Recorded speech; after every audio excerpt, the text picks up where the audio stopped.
ஒரு குடும்பம் ஆரோக்கியமான விதத்தில் அந்த குடும்பம் செயல்படணும், ஆரோக்கியமுள்ள ஒரு குடும்பமாக இருக்கணும். அந்த குடும்பத்தில் தேவனுடைய செயல் இடைவிடாமல் நடந்துகிட்டே இருக்கணும். அப்படின்னா அந்த குடும்பத்துக்கு பவுல் சொல்கிற மிகப்பெரிய ஆலோசனை என்னன்னா தெய்வ பயம். பவுலுக்கு பாருங்க, கல்யாணம் ஆகலை. பவுல் கல்யாணம் ஆகாமல் ஊழியம் செய்தவர். கல்யாணம் ஆகாமல் எப்படி ஒரு குடும்பத்தை குறித்து இவரால் ஆலோசனை சொல்ல முடியும்?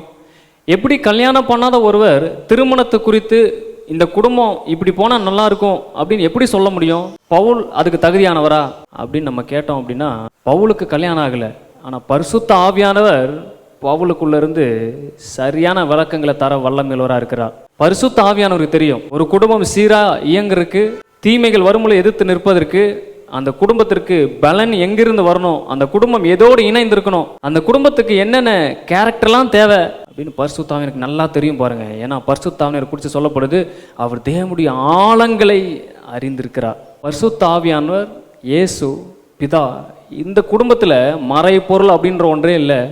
ஒவ்வொருத்தருடைய ஆழத்தை அறிஞ்சிருக்கிறாங்க.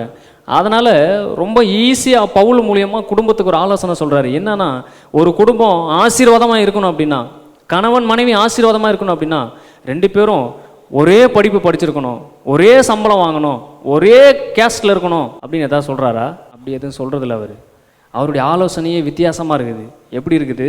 அந்த ரெண்டு பேரும் தேவனுக்கு பயந்தாலே போதும் அப்படின்றார். அவங்களுக்கு படிப்பு இல்லாமல் இருக்கலாம், அவங்களுக்கு கலர் இல்லாமல் இருக்கலாம், அவங்களுக்கு கேஸ்ட் இல்லாமல் இருக்கலாம், எந்த நிலைமையில் வேணால் அவங்க இருக்கலாம்.